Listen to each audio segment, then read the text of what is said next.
Hello students, microcontroller and application ना session ની અંદર આપણે જોવાનું છે 8085 પ્રોસેસર ની અંદર યુઝ થતા એડ્રેસિંગ મોડ્સ. આની પહેલા આપણે ઇન્સ્ટ્રક્શન્સ વિશે જોયું કે સેટ્સ ઓફ ઇન્સ્ટ્રક્શન્સ કેટલી છે. અરાઉન્ડ 246 ઇન્સ્ટ્રક્શન્સ છે. બટ ઇન્સ્ટ્રક્શન ફેચ, ડીકોડ અને એક્ઝિક્યુટ થવા માટે પ્રોસેસર કઈ મેથડ્સનો યુઝ કરે છે અથવા એડ્રેસિંગ કઈ રીતે ડિસ્ક્રાઇબ કરવામાં આવે છે, તો એ આપણે એડ્રેસિંગ મોડ વિશે સમજી શકીએ છીએ. કારણ કે ઇન્સ્ટ્રક્શનની અંદર ઓપકોડ અને ઓપરેન્ડની અંદર ડેટા આવે છે, પણ જેના પર કાર્ય કરવાનું છે, ઓકે, એ કાર્ય કઈ પદ્ધતિથી અથવા કયા ઓપરેન્ડના વિવિધ સ્ત્રોતથી દર્શાવવાના છે, એ સ્ત્રોતને અથવા એ રિસોર્સિસને એડ્રેસિંગ મોડ્સ તરીકે ઓળખવામાં આવે છે. આની પહેલા આપણે જોયું કે ઇન્સ્ટ્રક્શનની અંદર બે વસ્તુ હોય છે. કઈ તો ઓપકોડ અને ઓપરેન્ડ. તો એવા કયા રિસોર્સિસ છે કે જે રિસોર્સિસની મદદથી તમે different types of opcode or operand અથવા ઇન્સ્ટ્રક્શન્સને ઇમ્પ્લિમેન્ટ કરી શકો છો. તો ટોટલ 5 પ્રકારના એડ્રેસિંગ મોડ્સ 8085 ની અંદર આવેલા હોય છે, જેને અહીંયા ક્લાસિફાઈ કરેલ છે. એડ્રેસિંગ મોડ્સમાં ફર્સ્ટ છે implied addressing, second one register addressing, third immediate addressing, fourth direct અને ફિફ્થ ઇનડાયરેક્ટ એડ્રેસિંગ મોડ. હવે દરેક એડ્રેસિંગ મોડ્સ પોતાનું એક ઇમ્પ્લિમેન્ટેશન દર્શાવે છે, ખાસ પ્રકારે ઇન્સ્ટ્રક્શનને પોતાની રીતે રજૂ કરે છે. તો એમાં ઇમ્પ્લાઇડથી આપણે સ્ટાર્ટ કરીએ. ઇમ્પ્લાઇડ એડ્રેસિંગ મોડમાં કેવું હોય છે કે કોઈ પણ પ્રકારની મેમરી કે રજિસ્ટર વપરાતું નથી. આની અંદર નોટ યુઝડ એની memory or registers. For example, STC, CMC means set, carry, flag. આનું કોમ્પ્લિમેન્ટ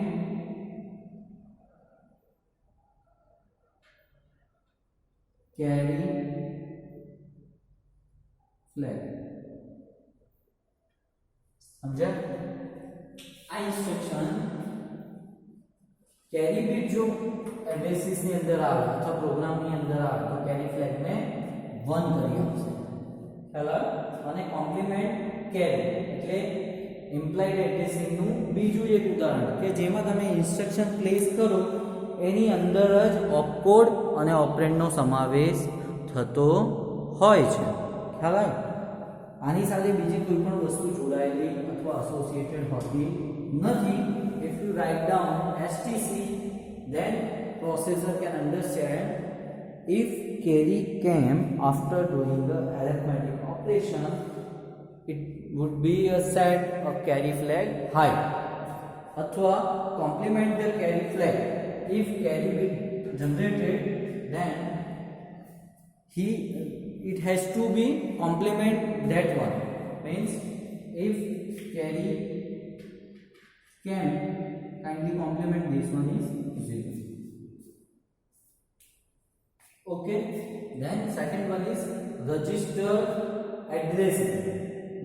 રજિસ્ટર એડ્રેસિંગ ની અંદર ઓપરેન્ડ રજિસ્ટરમાં સ્ટોર થાય છે, એટલે એને રજિસ્ટર એડ્રેસિંગ તરીકે ઓળખવામાં આવે છે. અને પહેલા કહ્યું ઇન્સ્ટ્રક્શનમાં બે વસ્તુ એસોસિએટેડ હોય છે. કઈ એક ઓપકોડ અને બીજી ઓપરેન્ડ. તો રજિસ્ટર એડ્રેસિંગની અંદર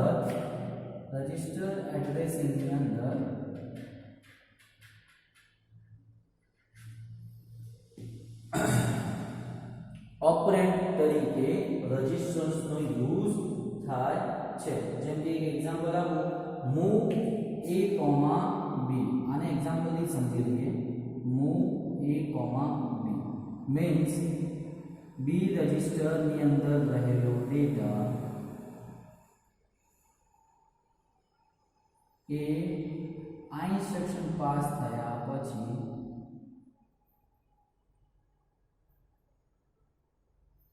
એક્યુમ્યુલેટરની અંદર મૂવમેન્ટ કરશે આ ઇન્સ્ટ્રક્શન પાસ થયા પછી એટલે કે આ ઇન્સ્ટ્રક્શન જ્યારે ઇમ્પ્લિમેન્ટ થઈ જાય ત્યારબાદ તમને એક્યુમ્યુલેટરની અંદર કેટલી વસ્તુ જોવા મળશે 0 1 0 1 આ વસ્તુ એક્યુમ્યુલેટરમાં દર્શાવેલી જોવા મળશે after the implementation of move a comma b આની અંદર ઓપરેન્ડ તરીકે કોઈ પણ રજિસ્ટરનો સમાવેશ કરવામાં આવે છે તમે ધ્યાનથી જોશો તો તમને ખ્યાલ આવશે કે પહેલા અહીંયા દર્શાવેલ જે બિટ્સ છે રજિસ્ટર b માં દર્શાવેલ બિટ્સ છે જેમ કે 0 1 0 1 1 એ એક્યુમ્યુલેટરમાં ટ્રાન્સફર થઈ જશે 0 1 0 1 ખ્યાલ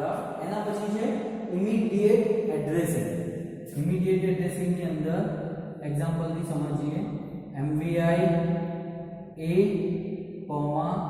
32H એટલે કે 32 ની વેલ્યુ ને એક્યુમ્યુલેટરના ડેટાની અંદર મૂવ કરો મૂવ ઇમિડિયેટ ઇન્સ્ટ્રક્શન ની અંદર ઓપરેન્ડ ઇન્સ્ટ્રક્શન ની અંદર જ ઓપકોડ પછી તરત સ્ટોર થાય છે ઓપરેન્ડ ઇન્સ્ટ્રક્શન ની અંદર આ એડ્રેસિંગ ની અંદર ઓપરેન્ડ ઇન્સ્ટ્રક્શન ની સાથે તરત જ સ્ટોર થાય છે જેમ કે MVI A,32 એટલે કે MVI એ પછી તરત જ ઓપરેન્ડ સ્ટોર થતો હોય છે એટલે કે 32 નંબર્સ ને ઇમિડિયેટલી એક્યુમ્યુલેટરની અંદર મૂવમેન્ટ માટે સ્ટોર કરવામાં તેનું ઓપરેશન પ્રોસેસર કરશે MVI A,32H તમારે જો સમજવું હોય તો આપણે અહીંયા લખીએ ફરીથી એક ઉદાહરણ તરીકે કે એક્યુમ્યુલેટર પહેલા ખાલી છે અને એની અંદર MVI A,32H ની મદદથી 32 નો ડેટા એટલે કે 0011 then 0010 આ વસ્તુ આની અંદર શિફ્ટ થશે પણ ક્યારે જ્યારે MVI A,32H નામની ઇન્સ્ટ્રક્શન ને પ્રોસેસર ફેચ ડીકોડ અને એક્ઝિક્યુશન માંથી પસાર કરશે એના પછી તમને એક્યુમ્યુલેટરની અંદર જોવા મળતો ડેટા હશે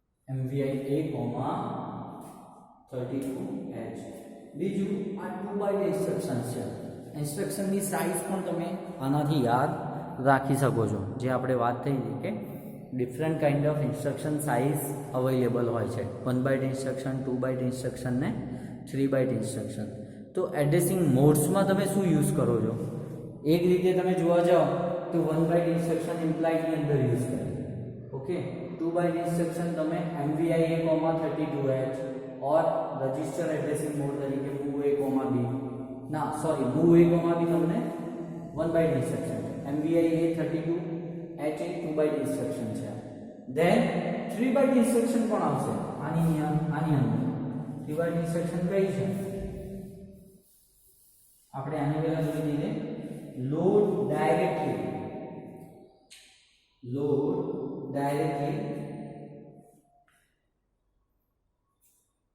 डायरेक्ट एड्रेसिंग इंस्ट्रक्शन हमेशा 3 बाइट જ હોય છે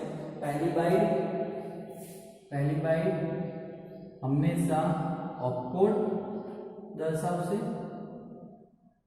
જ્યારે બાકીની બે બાઇટ ઓપરેન્ડ દર્શાવશે.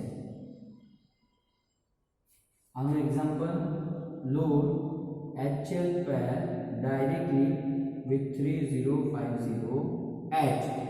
આ ઇન્સ્ટ્રક્શન 3 બાઇટ ઇન્સ્ટ્રક્શન પણ છે તથા આ ડાયરેક્ટ એડ્રેસિંગનું એક એક્ઝામ્પલ છે. આ ઇન્સ્ટ્રક્શન પાસ થયા પછી H અને L પેરની રજિસ્ટર 50 સાથે અને 30H સાથે ઓક્યુપાય થઈ જશે. 3 બાઇટ ઇન્સ્ટ્રક્શન જેટલી પણ ડાયરેક્ટ ઇન્સ્ટ્રક્શન હોય આ બધી જ ઇન્સ્ટ્રક્શન 3 બાઇટ ઇન્સ્ટ્રક્શન તરીકે વપરાય છે. જેમ કે તમને STA આનું બીજું એક ઉદાહરણ છે, STA 2050H store two accumulator 2050H. એટલે એમાં જે ફર્સ્ટ વન છે એ ફર્સ્ટ વન ઓપકોડ જ છે અને સેકન્ડ વન બાકીની જે બે બીટ છે, જે બાઇટ યુઝ થવાની છે તે ઓપરેન્ડ તરીકે વપરાવાની છે. આ ઉદાહરણથી તમને એટલું ખબર પડશે કે ડાયરેક્ટ એડ્રેસિંગ મોડમાં ઓપરેન્ડનું મેમરી એડ્રેસ ઇન્સ્ટ્રક્શન દ્વારા જ આપેલું હોય છે. ઓપરેન્ડનું મેમરી એડ્રેસ ઇન્સ્ટ્રક્શન દ્વારા આપેલું હોય છે. જેમ કે LDA 3050H અને એ એક્યુમ્યુલેટરની અંદર ડેટાને લોડ કરે છે. Than after indirect addressing. Indirect addressing જે છે તે 16 બીટ, આ 16 બીટ માટે યુઝ થાય છે ડાયરેક્ટ એડ્રેસિંગ. સેમ એવી રીતે ઇનડાયરેક્ટ એડ્રેસિંગ પણ 3 બાઇટ ઇન્સ્ટ્રક્શન છે અને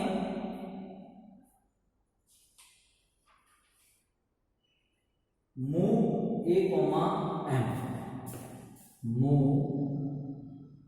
A, M stands for memory locations. આ એડ્રેસિંગ મોડ્સની અંદર ક્યારેય પણ ડાયરેક્ટલી ઇન્સ્ટ્રક્શન સાથે ઓપરેન્ડ ડિસ્ક્રાઇબ હોતું નથી. જેમ કે મેમરી કન્ટેન્ટનું નામ લઈ લીધું છે એડ્રેસિંગ મોડ્સની અંદર અને એની સાથે એના જે પણ લોકેશન્સ હશે એ લોકેશન્સ ઉપર આ એડ્રેસિંગ મોડ્સ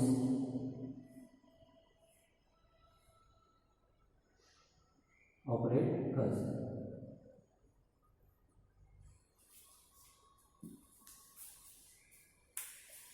એડ્રેસિંગ મોડની સાથે સાથે તમે ઇન્સ્ટ્રક્શનની સાઇઝીસ પણ યાદ રાખી શકો છો, 1 બાઇટ, 2 બાઇટ એન્ડ 3 બાઇટ. એટલે આ ટોપિકની અંદર આપણો એક રિવિઝન વાળો ટોપિક પણ ઇન્વોલ્વ છે. સાઇઝ ઓફ ઇન્સ્ટ્રક્શન્સ ખ્યાલ. ઇનડાયરેક્ટ એડ્રેસિંગની અંદર તમે એટલું મેન્શન કરી શકો છો કે HL પેરનો યુઝ આપણે એની પહેલા એક્ઝિક્યુશનમાં કર્યો હોય તો તમે એને મેમરી લોકેશનથી ડિસ્ક્રાઇબ કરી શકો છો. જેમ કે H રજિસ્ટર 20 માટે ઓક્યુપાય થાય અને L રજિસ્ટર 50 માટે ઓક્યુપાય થાય ત્યારે તે મેમરી લોકેશનનું એડ્રેસ શો કરે છે. એડ્રેસિંગ મોડ્સ એક વખત ક્વિકલી જોઈ લઈએ. Implied addressing, register addressing, immediate, direct and indirect. ઇમ્પ્લાઇડની અંદર not used any kind of memory or registers. The instruction itself can be work as a opcode and operand. Instruction પોતાની જાતે જ opcode અને operand તરીકે behave કરે છે. Example તરીકે STC set carry flag, second one CMC complement the carry flag. Then register addressing, move A, B, register B નો content એક્યુમ્યુલેટરની અંદર ટ્રાન્સફર કરવા માટે રજિસ્ટર એડ્રેસિંગની આ ઇન્સ્ટ્રક્શનનો યુઝ થાય છે, which is also 2 byte instruction. Implied એડ્રેસિંગની અંદર આપણે જે જોયું છે તે વન બાઇટ ઇન્સ્ટ્રક્શનને શો કરે છે. વન બાઇટ ઇન્સ્ટ્રક્શનની તમને એક્ઝામ્પલ પૂછાય તો તમે એમ્પ્લાઇડ એડ્રેસિંગનું કોઈ પણ ઉદાહરણ પ્લેસ કરી શકો છો. ત્યારબાદ જ્યારે પણ જીટીયુમાં તમે એડ્રેસિંગ મોડ્સ વિશે લખતા હો ત્યારે તમારે ઓપકોડ અને ઓપરેન્ડની લખ્યા પછી તમારે 2 એક્ઝામ્પલ્સ આપવા ફરજિયાત રહેશે એડ્રેસિંગ મોડ્સ માટેના. થર્ડ વન જોઈએ, ઇમિડિયેટ એડ્રેસિંગ. ઇમિડિયેટ એડ્રેસિંગ માટે મેં અહીંયા એક્ઝામ્પલ લીધું છે MVI A32H. આની અંદર એક્ઝામ્પલ શો કરવા માટે 32 ને અહીંયા ડિસ્ક્રાઇબ કરેલા છે મેં બાઇનરી નંબર્સથી. ઇન્સ્ટ્રક્શન પાસ થાય એના પછી આ ડેટા એક્યુમ્યુલેટરની અંદર આવી જશે. Then direct addressing modes. Direct addressing modes જેટલી પણ ડાયરેક્ટ એડ્રેસિંગ મોડ્સની અંદર ઇન્સ્ટ્રક્શન યુઝ થાય છે તે બધી ઇન્સ્ટ્રક્શન 3 બાઇટ ઇન્સ્ટ્રક્શન હોય છે. અહીંયા મેં 2 ઉદાહરણ લીધા છે. પ્લસ 1 બાઇટ ઓપકોડ માટે કન્ઝ્યુમ થાય છે જ્યારે બાકીની 2 બાઇટ ઓપરેન્ડ તરીકે યુઝ થાય છે. એમાં ફર્સ્ટ બાઇટની અંદર ઓપકોડ હોય છે, જેમ કે અહીંયા એક્ઝામ્પલ તરીકે લીધું છે LHLD 3050H, એટલે કે load directly HL pair with the content of 50 and 30, with the content of 50 and 30. બીજું એક એક્ઝામ્પલ છે STA 2050 store to accumulator with the content of 20 and 50 locations. A 3 byte instruction છે. Then indirect addressing modes. Indirect addressing ની અંદર કોઈપણ જાતની ઓપરેન્ડનું address register pair દ્વારા દર્શાવવામાં આવે છે. ઓપકોડ અહીંયા છે જ્યારે ઓપરેન્ડ અહીંયા દર્શાવેલ છે અને એ પણ મેમરી લોકેશન દ્વારા દર્શાવેલું છે. જેમ કે M તરીકે મેં મેમરી લોકેશન રજિસ્ટર પેરની પ્લેસ કરી છે. જેમ કે move A, instruction HL register pair દ્વારા બનાવતી એડ્રેસની કિંમતને એક્યુમ્યુલેટરમાં મૂવ કરે છે. M ને મેં HL પેર દ્વારા ડિફાઇન કરેલી છે. મેં ડાયરેક્ટલી મેમરી લોકેશન M તરીકે દર્શાવ્યું છે. ખ્યાલ એટલે કે ઓપરેન્ડ કોઈ પણ રજિસ્ટર પેરનો યુઝ કરે છે ઇનડાયરેક્ટ એડ્રેસિંગ માટે, ડેટાની આપલે કરવાના હેતુ માટે. અને એના એડ્રેસ તરીકે મેં અહીંયા મેન્શન કર્યું છે કે આ મેમરી એડ્રેસ લોકેશન છે 2050, 20501, 20502. ત્યારબાદ 1 by 1 લોઅર ઓર્ડર એડ્રેસ અને higher order address 1 by 1 register પેર્સની અંદર મૂવ થશે આ ઇન્સ્ટ્રક્શન ફોલો થયા પછી. તો આ સાથે આ કન્ટેન્ટની અંદર આપણે 2 ક્વેશ્ચન એક સાથે જોયા. એક instruction sizes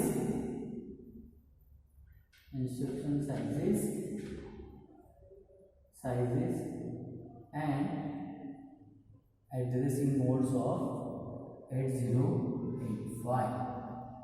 IMP question છે અને GTU ની અંદર એવી રીતે પૂછાય છે કે what are the various addressing modes that are used in 8085 microprocessor. ત્યારે તમને આ વસ્તુનો ખ્યાલ હોવો જોઈએ. એમ્પ્લાઇડ તમને 2 માર્ક્સમાં પણ પૂછી શકે છે કે example what are the examples of implied addressing, register addressing, immediate addressing, direct and direct addressing modes. So એ ટાઈમે તમારે ઓપકોડ અને ઓપરેન્ડ વિશે લખીને શોર્ટ એક્ઝામ્પલ્સ ઇન્સ્ટ્રક્શનના આપવાના રહેશે, જેથી તમે 2 માર્ક્સમાં તમારે બહુ ડિટેલમાં દર્શાવવાનું આવશે નહીં. Okay, thank you.